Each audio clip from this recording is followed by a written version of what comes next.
Hello बच्चों, कैसे कैसे हैं? अच्छे हैं?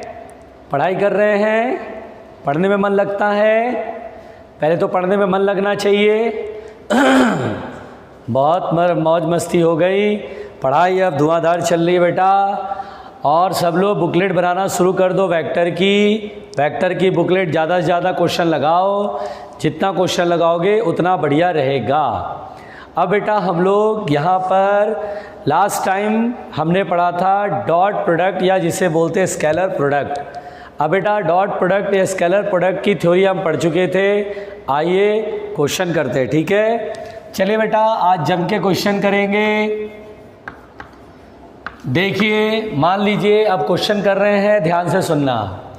अगर हमसे पूछेगा बेटा हम लोगों से, बहुत ध्यान से सुनना, if A vector is equal to 2i cap plus j cap minus k cap and B vector equal to I cap plus 3j cap plus 2k cap, then find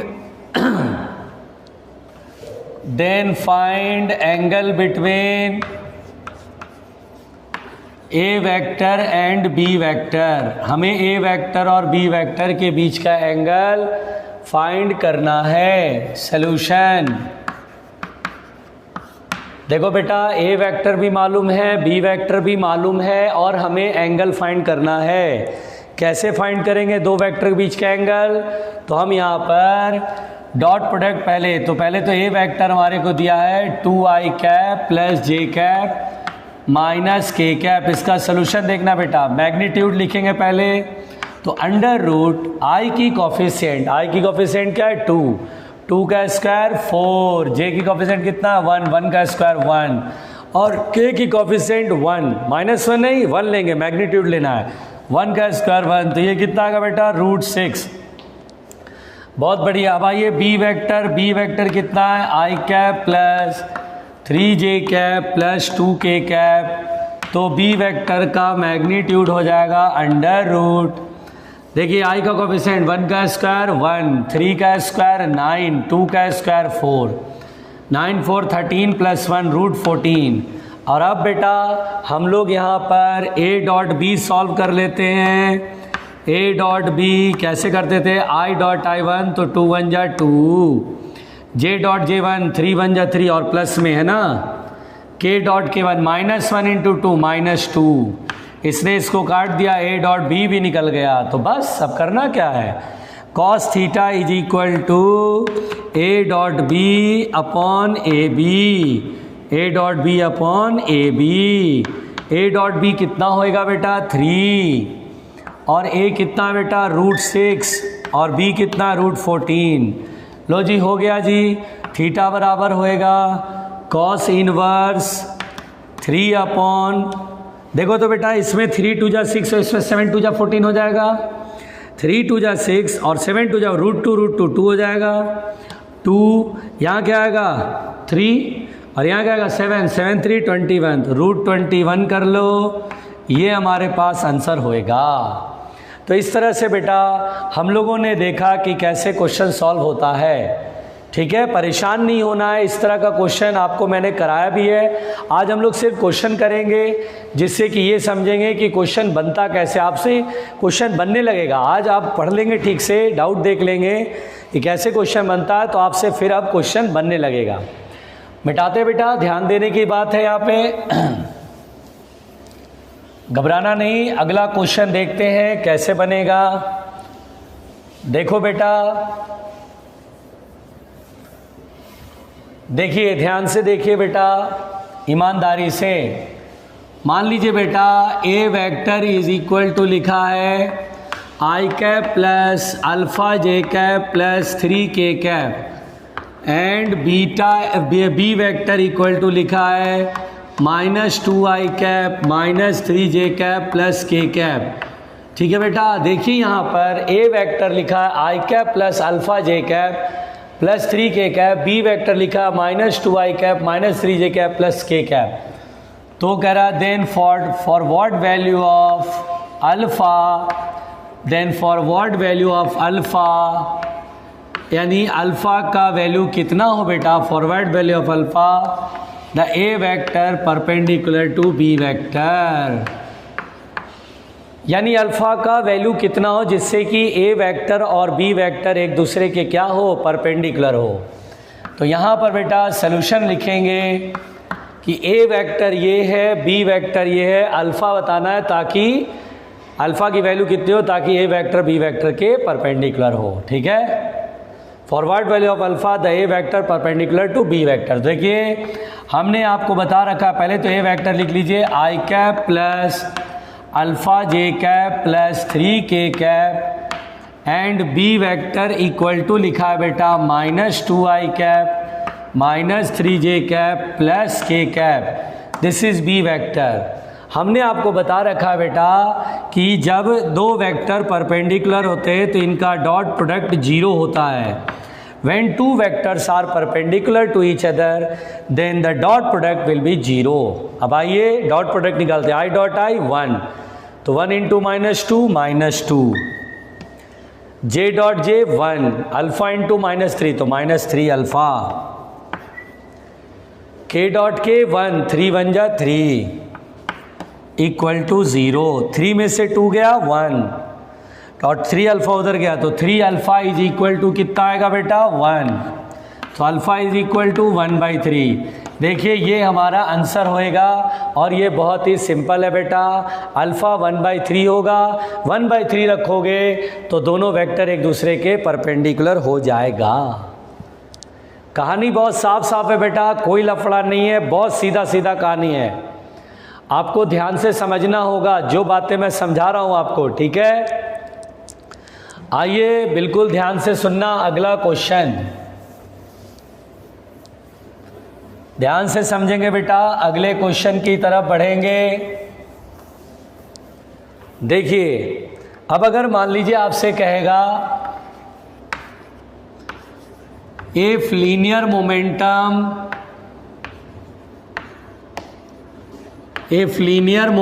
आराम से सुनना बेटा, if linear momentum of a moving body is, if a linear momentum of a moving body is p vector equal to, tension नहीं लेने का, आराम से सुनने का।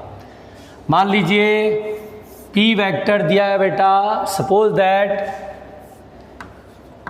Sign theta I cap plus cos theta J cap, ऐसे दिया p vector, ठीक,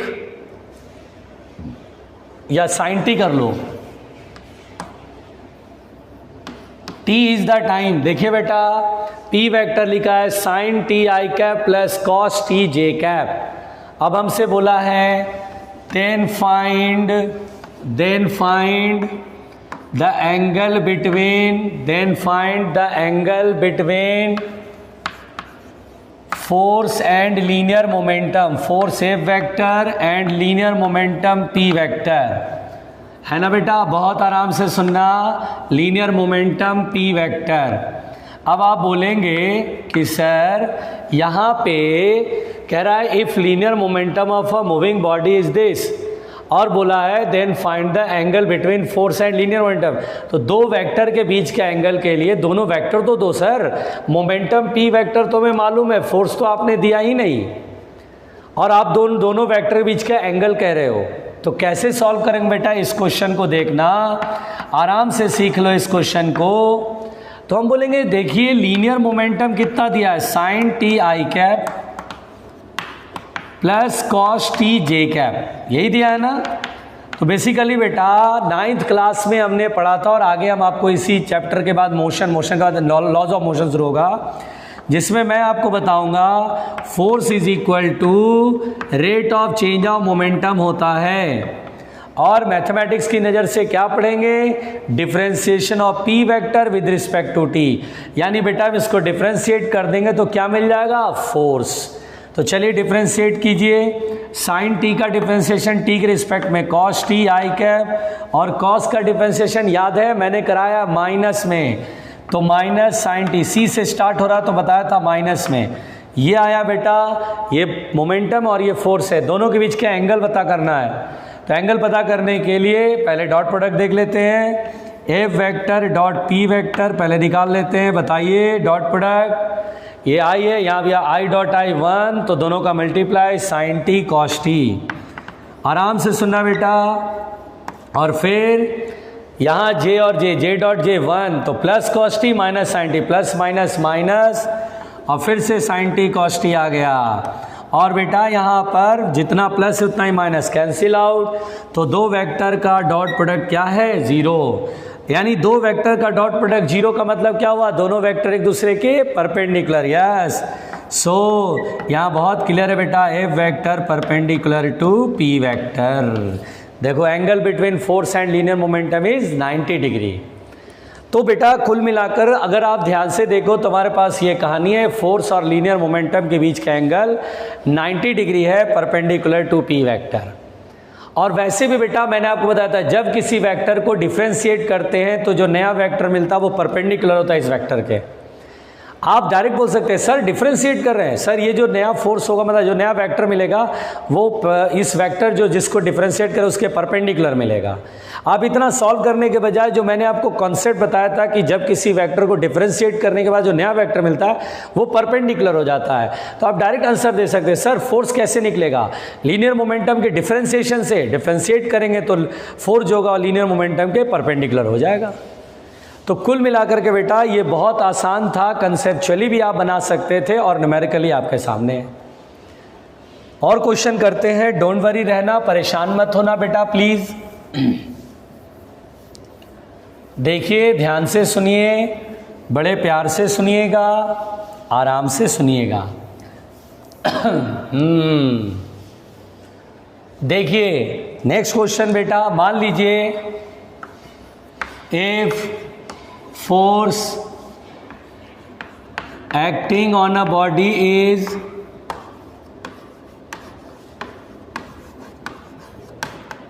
F vector equal to 3i cap plus 4j cap, and due to this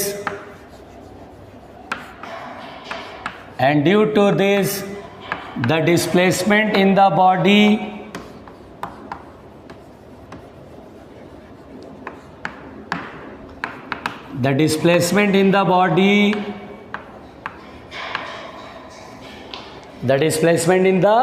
घबरा नहीं रहे हो ना, इज फाउंड टू बी, बेटा घबराना नहीं है ना, सबसे पहले तो घबराना नहीं।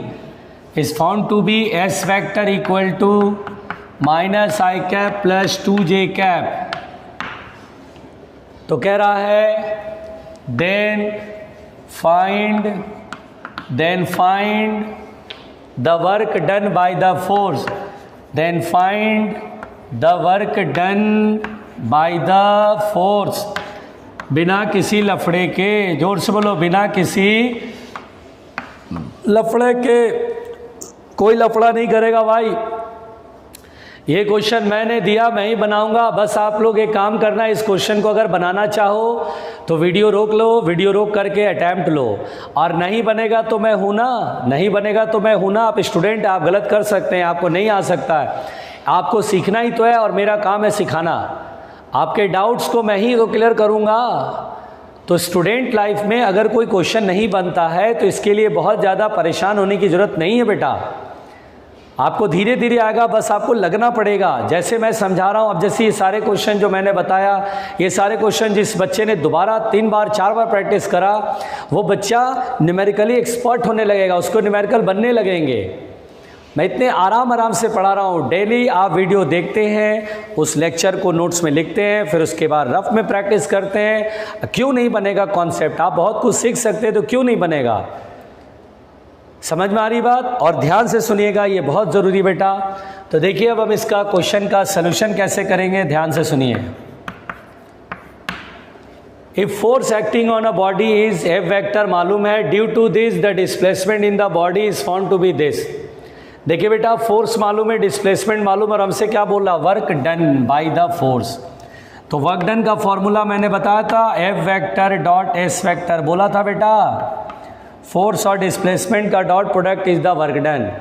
फोर्स कितना है बेटा 3i cap plus 4j cap dot, और डिस्प्लेसमेंट वेक्टर कितना है -i cap plus 2j cap. ये अब देखिए i डॉट i 1 होता है ना, dot product i dot i 1 तो 3 इंटू -1 -3, j डॉट j 1 होता है 4 2 जा 8 minus 3 that is 5 joule. This is the 5 joule of work, यानी work done by the force होएगा 5 जूल। तो इस तरह से देखिए कितना आसान था क्वेश्चन, इतना सारा लंबा चौड़ा है लेकिन है बहुत आसान, है ना। आइए देखते हैं बेटा अगला क्वेश्चन देखते हैं।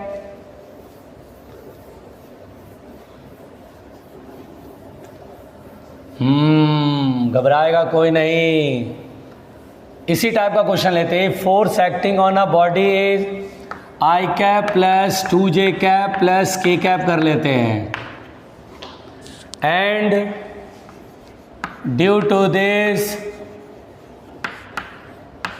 Body displaced from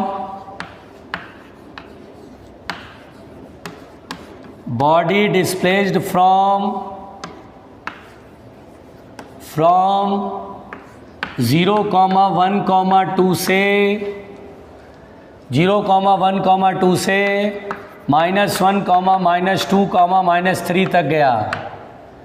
then find the work done by the force. बहुत बढ़िया बेटा, आराम से सुनो इस क्वेश्चन को कैसे बनाएंगे। हाँ, ये क्वेश्चन कैसे बनाएंगे ध्यान से सुनो, और कोई घबराएगा नहीं। पसीना आ रहा भाई, जोर से बोलो, पसीना आ रहा है भाई, है ना। ज़रा फ़ैन देखते हैं, फ़ैन कैसे चल रहा है भाई, क्या चल रहा है। स्पीड बढ़ाया जाए फ़ैन का भैया, जब तुम स्पीड बढ़ा लो। ये फ़ैन को क्या हो गया भाई, ये फ़ैन चलने से मना कर रहा है बेटा, फ़ैन तो चलने से मना कर रहा है। खैर कोई नहीं, work done by the force. तो देखिए बेटा यहाँ पर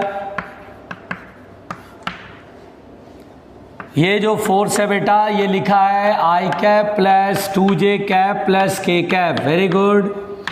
अब बोल रहा है बेटा इस फोर्स की वजह से बॉडी डिस्प्लेस होता है 0,1,2 से -1, -2, यानी ऐसे समझना बेटा कि ये बॉडी पहले यहाँ पर था 0,1,2 और अब ये बॉडी यहाँ आ गया, फाइनली यहाँ आ गया ना, 2 मतलब फाइनली यहाँ आ गया -1, -2, -3। तो this is the displacement vector. मैंने आपको पढ़ा था बेटा, अगर वेक्टर में हेड और टेल के कोऑर्डिनेट्स मालूम है तो डिस्प्लेसमेंट वेक्टर कैसे लिखेंगे बेटा, डिस्प्लेसमेंट वेक्टर लिखेंगे -1 -0। देखिए ये पहले आ गया और -0 करेंगे तो 0 खत्म हो गया, -i कैप। फिर देखिए -2 -1, -2 में से -1 घटाएंगे -3 तो लिखेंगे -3j कैप। देख रहे हैं आप। और अब देखिए -3 -2, देखिए -3 आगे, इसमें से -2 करेंगे -5k कैप। अब हमारे पास डिस्प्लेसमेंट है तो वर्क डन हम लिखेंगे F vector dot S vector, पहले फोर्स और डिस्प्लेसमेंट का डॉट प्रोडक्ट देख ले, I डॉट I1 तो -1 × 1 -1, J डॉट J1 -3 × 2 -6, फिर k डॉट K1 -5 × 1 -5, तो ये हो जाएगा बेटा -12 जूल। देखिए आंसर आराम से बना रहा हूँ बिना किसी लफड़े के, बहुत इजीली, बहुत आराम से, ठीक है। घबराने का नहीं भाई, घबराने का नहीं भाई, बिल्कुल मत घबराना। मिटा रहा हूँ बेटा, ठीक। देखिए मिटा दूँ, चलिए देखिए आसान आसान क्वेश्चन है। लोग घबरा जाते हैं, छोटे छोटे बातों पे घबरा जाते हैं, घबराने का नहीं भाई। देखिए मान लीजिए F फोर्सेज F1 वेक्टर मान लीजिए लग रहा I cap plus 3j cap plus 4k cap, and F2 vector 4i cap minus 2j cap minus 3k cap. ठीक है, अगर forces F1 vector F2 vector act on a body किसी body पे लगते हैं एंड बॉडी डिस्प्लेस्ड फ्रॉम देखिएगा बेटा ध्यान से, एंड बॉडी डिस्प्लेस्ड फ्रॉम 1, -2, 3 से 1, -2, 3 से -2, -4, -1 पर आ गया। तो कह रहा है देन फाइंड वर्क डन। देखिए बेटा वर्क डन फाइंड करने को कह रहा है। अब यहाँ पर तो दो फोर्सेस हैं अगर आप ध्यान से देखो, और बेटा ये क्वेश्चन आप अटेम्प्ट ले रहे, देखिए ये सब क्वेश्चन क्यों करा रहे हैं, जिससे कि इस टाइप के क्वेश्चन अगर मिले तो आप बना लें। अगर इस टाइप के क्वेश्चन मिले तो आप क्या कर लें, बना लें, है ना। तो ध्यान से देखिएगा बहुत आराम से। इफ फोर्सेज F1 वेक्टर मालूम, F2 वेक्टर मालूम, act on a body and body displaced from this to this, then find work done solution. देखिए वर्क डन तो होता है फोर्स एंड डिस्प्लेसमेंट का डॉट प्रोडक्ट, फोर्स निकालते थे। देखिए दो फोर्स लग रहा बेटा तो नेट फोर्स निकालेंगे। Net force F vector equal to F1 vector plus F2 vector. F1 vector देखिए ऐड करेंगे तो i कैप और 4i कैप ऐड करेंगे 5i कैप। फिर देखिए बेटा 3j cap minus 2j cap, 3j cap minus 2j cap plus j cap. फिर सुनेगा बेटा 4k माइनस 3k कैप, 4 में से 3 1 प्लस k कैप। ये तो पहले फोर्स निकल के आ गया। फिर बेटा डिस्प्लेसमेंट देखिए वेक्टर, ये डिस्प्लेसमेंट वेक्टर इनिशियली टेल कहाँ पर था, इनिशियली यहाँ पर 1, -2, 3, 1, -2, 3, और फाइनली कहाँ गया, यहाँ आ गया -2, -4, -1। तो डिस्प्लेसमेंट वेक्टर लिखेंगे, डिस्प्लेसमेंट वेक्टर पहले हेड का -2, -1, -3 होएगा तो -3i कैप, ओके। फिर अब ये -4 माइनस और ये -2 है बेटा, तो माइनस माइनस प्लस हो जाएगा, -4 + 2, -4 + 2 -2 j कैप, बहुत बढ़िया। फिर -1 -3 देखिए -1 -3 -4 k कैप, बहुत शानदार। मुझे नेट फोर्स भी मालूम और डिस्प्लेसमेंट भी मालूम, so work done is equal to होएगा F vector dot S vector, और फोर्स में बेटा ये I है, I डॉट I1, तो 5 × -3, 3 5 या 15 और आगे minus J dot J1 -2 × 1 -2, simple K dot K1 1 × -4 देखिए कितना आएगा 15 और 2 17 + 4 -21 जूल। आसानी से तो सॉल्व कर रहा हूँ, कहाँ कोई लफड़ा ही नहीं पड़ रहा है। कोई कहाँ लफड़ा पड़ रहा है, कुछ है, कोई लफड़ा है, कोई दिक्कत हुआ? मुझे तो कोई दिक्कत नहीं लग रहा है। आप परेशान हो रहे हैं लेकिन हमें तो कोई प्रॉब्लम लग नहीं रही है। सीधा सीधा कहानी है। टोटल फोर्स निकाला, डिस्प्लेसमेंट के लिए ऐसे बनाते हैं, हेड और टेल के कोऑर्डिनेट मालूम है, डिस्प्लेसमेंट लिखा, वर्क डन निकल गया। इसमें कौन सी बड़ी बात हो गई। आइए नेक्स्ट क्वेश्चन करते हैं, डरने की कोई बात नहीं है। सीधा सीधा मामला है, कोई डर गया तो रायता फैल जाएगा, कोई डरा तो वहीं रायता फैला, कोई डरा तो वहीं रायता फैला। देखो बेटा बहुत ध्यान से सुनना, आराम से मेरी बात सुनना। अगर आपसे कहेगा फाइंड द एंगल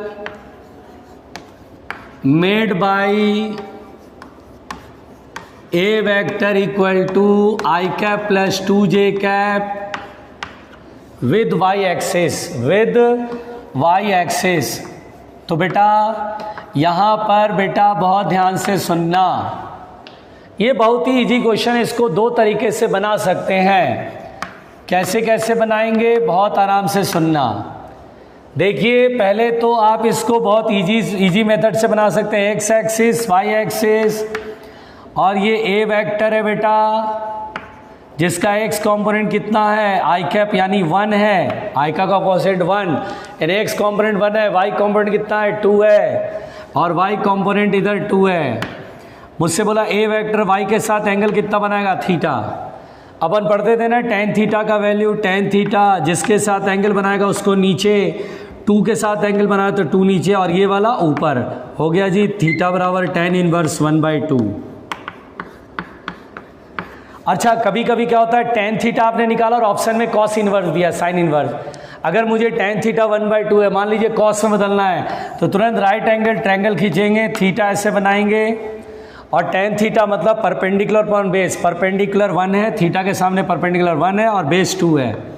तो पाइथागोरस थ्योरम से हाइपोटेनस निकाल लो, 1 का स्क्वायर 1, 2 का स्क्वायर 4, 4 + 1 5, तो cos theta equal to base upon hypotenuse that is 2/√5। तो theta is equal to cos inverse 2/√5। देखिए कितने आराम से मैंने इस क्वेश्चन को बनाया। आप इस क्वेश्चन को दूसरे तरीके से भी बना सकते हैं बेटा, परेशान नहीं होना।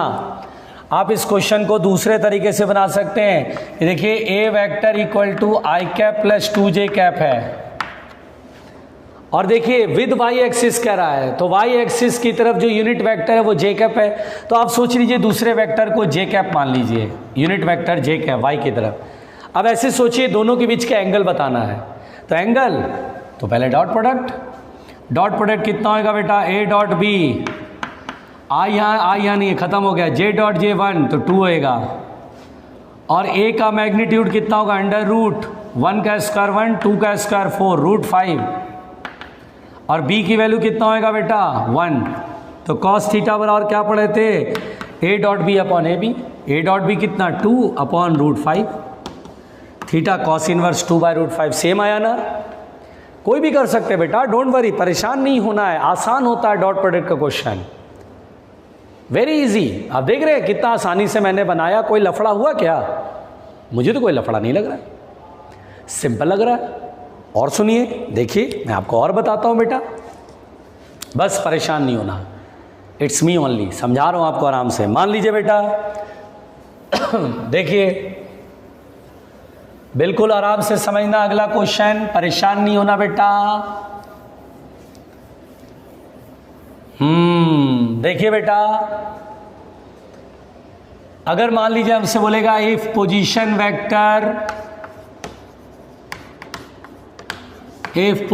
Vector R vector is equal to, मान लीजिए हमारे को लिखा है 3 cos t i cap plus 4 sin t j cap, ऐसे लिखा हुआ बेटा, 3 cos t i cap plus 4 sin t j cap. Then find the angle between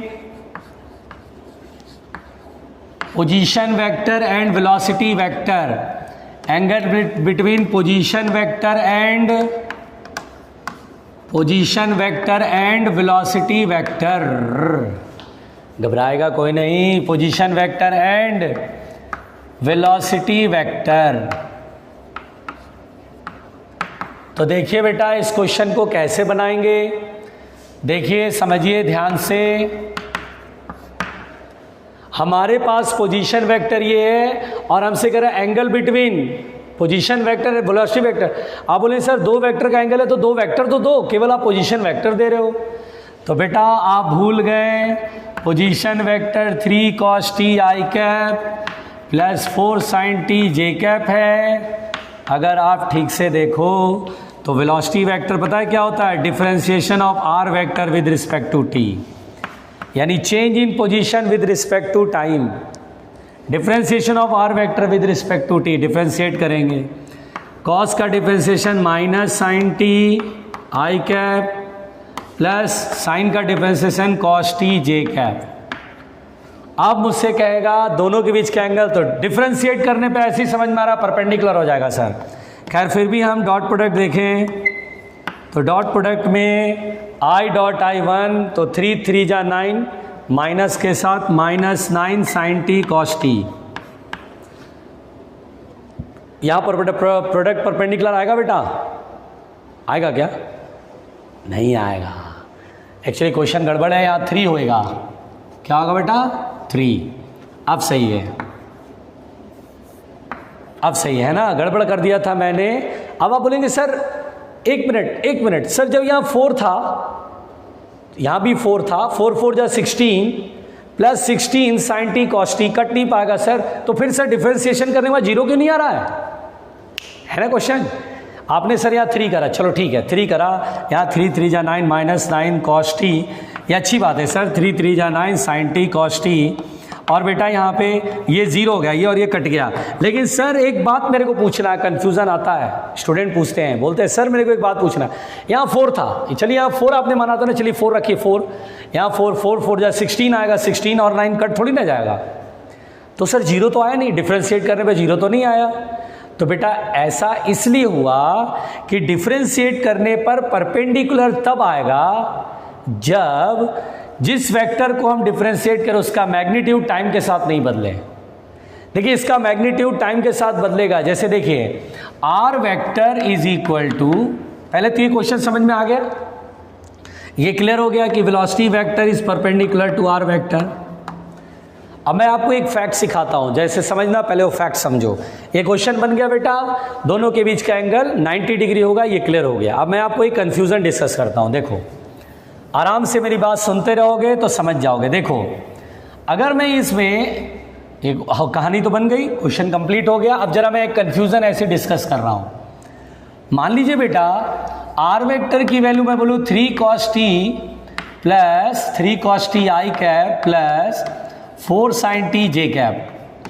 अब यहां पर मैं आपसे बोलूँ चलो बेटा इसे डिफ्रेंशिएट करते हैं, तो D R vector by D T time के रिस्पेक्ट में कर रहे हैं, सी से स्टार्ट हो रहा है, डिफरेंशिएशन माइनस में होगा, -3 sin t i कैप और प्लस 4 sin का differentiation cos t j cap. अब आप बोलेंगे सर इस वेक्टर को आपने डिफरेंशिएट किया तो ये जो वेक्टर मिलेगा नया वेक्टर वो इसके परपेंडिकुलर होगा, तो डॉट प्रोडक्ट 0 होना चाहिए। ये वेलोसिटी होता है बेटा, डॉट प्रोडक्ट देखते हैं 0 आता है कि नहीं आता है, 0 देखें, i डॉट आई वन तो मल्टीप्लाई होगा -9 sin t cos t, और बेटा j डॉट जे वन 4 4 जा 16 sin t cos t। तो फिर सर ये तो कट नहीं रहा है, 16 में से 9 जाएगा 7, तो सर 0 नहीं आया सर। तो आपने बोला था डिफरेंशिएट करने पर ये जो नया वेक्टर मिलेगा वो परपेंडिकुलर हो जाएगा, तो डॉट प्रोडक्ट क्या होना चाहिए 0, लेकिन 0 तो है नहीं सर या तो वो कंसेप्ट गलत है, यहाँ कुछ गलत कर रहे हो। तो बेसिकली मैं बताता हूँ, जब किसी वेक्टर को डिफरेंशिएट करेंगे तो नया वेक्टर परपेंडिकुलर तब मिलेगा जब जिस वेक्टर को आप डिफरेंशिएट करें, इसको डिफरेंशिएट करें ना बेटा, तो इस वेक्टर का मैग्नीट्यूड कांस्टेंट होना चाहिए। टाइम यहाँ भी है, टाइम यहाँ भी, लेकिन मैग्नीट्यूड निकाले तो कांस्टेंट होना चाहिए। देखो इसका मैग्नीट्यूड निकालते हैं, r बराबर अंडर रूट, इसका कॉफिशिएंट i का कॉफिशिएंट तो 9 cos स्क्वायर t और j का कॉफिशिएंट 16 sin स्क्वायर t। समझ रहे हैं, टाइम अलग अलग होने से मैग्नीट्यूड ही अलग अलग हो जाएगा। तो जब मैग्नीट्यूड ही वेरी करेगा तो परपेंडिकुलर नहीं आएगा। किसी वेक्टर को डिफरेंशिएट करने के बाद जो नया वेक्टर मिलेगा उस वेक्टर के परपेंडिकुलर तभी होता है जब उसका मैग्नीट्यूड टाइम के साथ वेरी ना करे, कांस्टेंट मैग्नीट्यूड हो। जैसे देखो अगर मैं यहाँ 3 बोलूँ तो क्या हो जाएगा, देखो कैसे, यहाँ 3 का स्क्वायर 9 होगा और बेटा 9 और 9 कॉमन होएगा और sine square t plus cos square t क्या हो जाएगा 1, ये खत्म हो गया, बचेगा सिर्फ 9, 9 का रूट 3, मैग्नीट्यूड कांस्टेंट हो गया ना। इसीलिए कीप इन माइंड कि जब हम किसी वेक्टर को डिफरेंशिएट करते हैं तो नया वेक्टर पुराने वेक्टर के परपेंडिकुलर तब होगा जब पुराना वाला वेक्टर का मैग्नीट्यूड टाइम के साथ वेरी नहीं कर रहा होगा। ये पूरी कहानी है, समझ में आ गई बात। तो मेरे को बेटा यहाँ तक आपको क्लियर कराना था, डॉट प्रोडक्ट मेरे को समझाना था, डॉट प्रोडक्ट मैंने आपको समझा दिया, क्वेश्चन भी करा दिया। अब आपसे क्वेश्चन बनेगा और मैं फिर आपके बुकलेट के क्वेश्चन कराऊंगा, क्लास में ही कराऊंगा, डोंट वरी रहना, ठीक है, परेशान होने की जरूरत नहीं है, बहुत इजी है। इसके आगे क्रॉस प्रोडक्ट है और फिर ये चैप्टर खत्म हो जाएगा। समझ में आ रही बात? तो हम लोग क्रॉस प्रोडक्ट अगले लेक्चर में पढ़ेंगे और आज जितना कराया है ये सारे क्वेश्चन आप रिवाइज करेंगे। ठीक है, तो आज के लिए यहीं तक। Thank you.